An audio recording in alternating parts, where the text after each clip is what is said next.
Third country deportations by the Trump administration have been approved by the US Supreme Court. And here's what you need to know.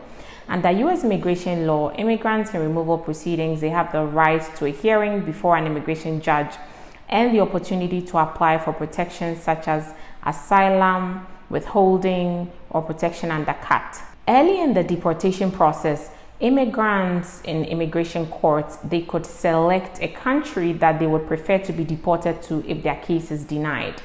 If denied, the DHS or the government must follow legal procedures in selecting the country of removal. This begins with honoring the deported person's selected country, if that country is willing to accept them and other legal conditions are met.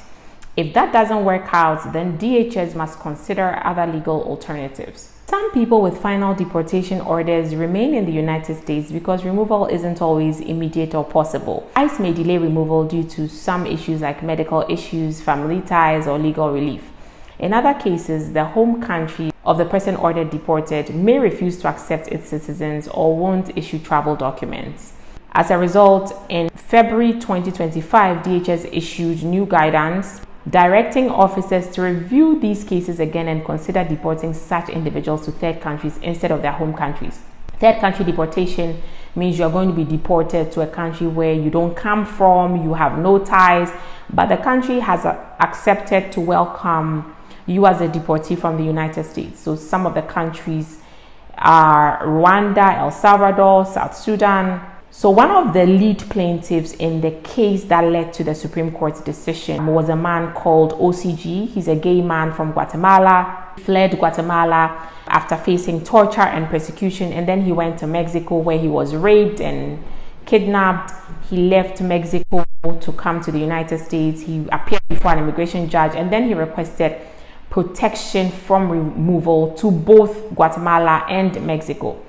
The judge granted him withholding of removal to Guatemala. This means that he can be deported to any other country in the world but Guatemala. Guatemala was the only country designated in his removal order. Because DHS had not said they would remove him to Mexico, the judge did not rule on it.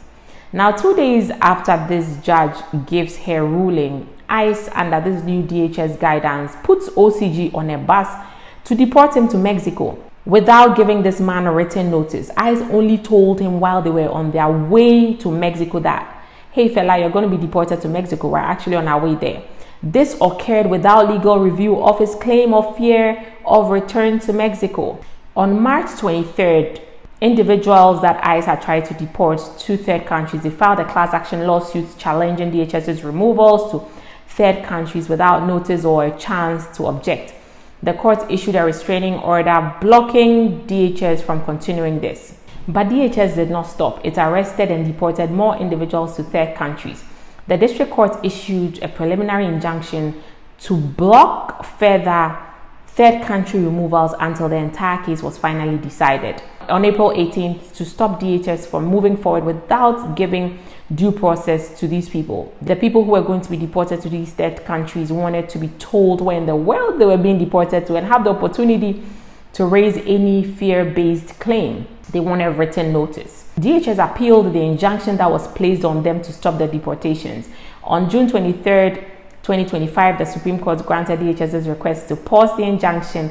That means that deportations to third countries can continue even while the case continues to be decided in district court. Now, many immigrants with legal protection even remain vulnerable under this new policy.